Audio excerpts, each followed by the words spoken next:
дежаву, некакви лични визии за чинот на допирање со личната суштина. На еден мост како Бошков мост, по една река како Гарска, по еден пат како низ јама, вртиш лево за Бамбурет. Едно од трите села во долината на Калашите.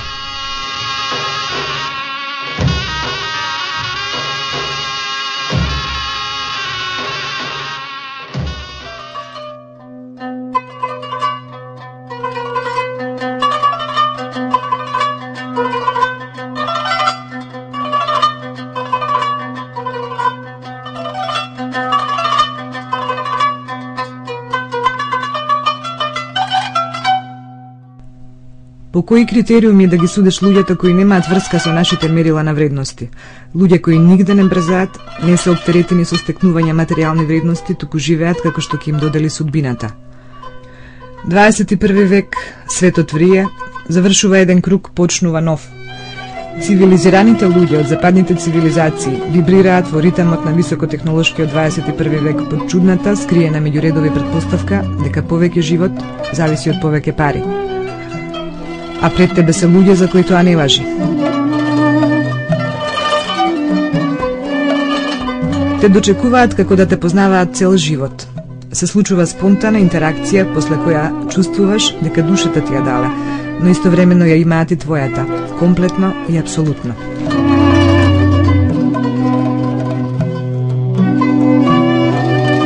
Ако некаде на светот позитивните вселенски вибрирања сочувала една група луѓе, недопрени, неконтаминирани, скриени и изолирани од цивилизацијските придобивки, тоа се овие луѓе, со друг концепт за времето.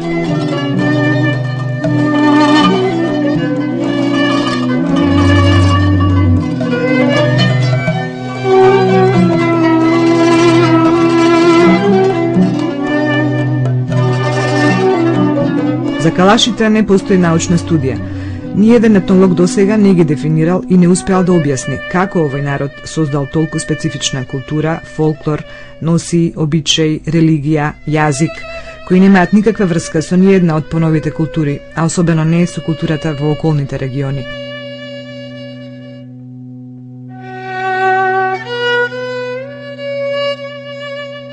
Гледате што сакам да ви кажам? Едноставно македонски без против фактите не можеш ништо.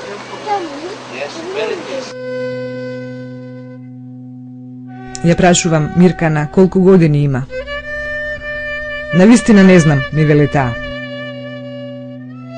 По сокачињата низ Бамбурет шетаат најграциозните жени во овој дел од светот.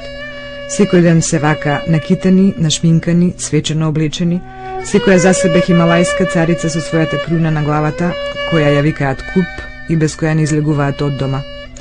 И имињата им се специфични, убави и звучни. Жените се викаат Арена, Асна или Аврули Миркана, како нашава пријателка. Типични машки имиња се Катамир, Утамир, Миријан, Самор или Арор, како што го викаат богот на сонцето. Ова е место каде што жената високо се респектира. Па ниедна од калашките жени не се омажила без љубов во така наречен договорен брак, што е вообичаен за регионов и за исламскиот свет. Калашката традиција на жената ја дава потполна слобода, се додека не стапи во брак, таа може да ги избира и именува своите партнери, без притоа да најде на осуда од заедницата. А Бога ми, откако ќе стапи во брак, таа не трпи малтретирање, како секоја права македонка. Is she married? Yazdı. Yes. Can. So, how many children do you have? Чего сати кимон? Four. Four. 4 children. Choose one. Two daughters. Do daughter. You Kalash people don't have arranged marriages, I have heard. Yeah, Is it true? Yeah, of course. So I will ask her, did she love her husband before marriage? Moda que tu tens beru, hoje tá tu já cai aqui. Yes. Yes. You love him still?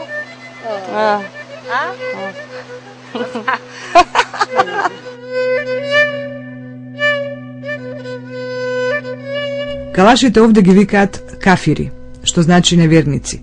Имаат уникатна и автентична религија, веруваат во духови и самовили и во 12 богови.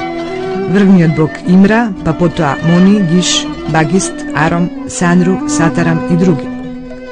И нивните храмови се мистични и чудни. Внатре тие палат ритуални огнови, принесуваат жртви на духовите и на боговите. Чудни се нивните обичаи, танцуваат и пеат и на веселби и на погреби, бидејќи исто ги почитуваат и животот и смртта. За нив умирањето е само поминување од светот на живите во задгробниот свет, затоа калашите и живеат со своите мртви и нивните гробови се отворени, за да можат да комуницираат со нив. 40 дена по смртта палат свеќа на гробот на мртвиот, а ако бил добар човек, до гробот стои еден од нивните тотеми. Велат дека калашите имаат церемонија за влегување во подземниот свет, за повторно да ја видат земјата од која што дошла. До сега на таа церемонија никогаш не викнале ни еден турист.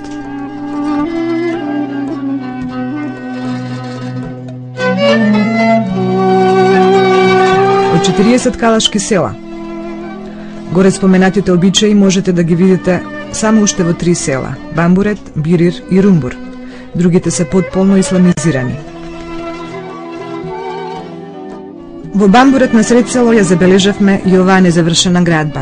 Тоа треба да биде грчки културен центар, резултат на 10-годишен труд на грчки мисионери по калашките села.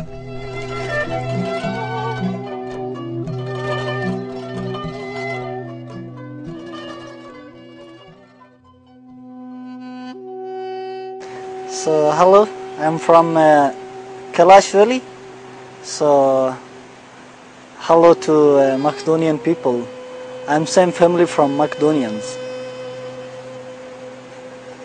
We have different explanations, but I think in my research, so when Alexander came in this area, so he divided his army in 2 parts.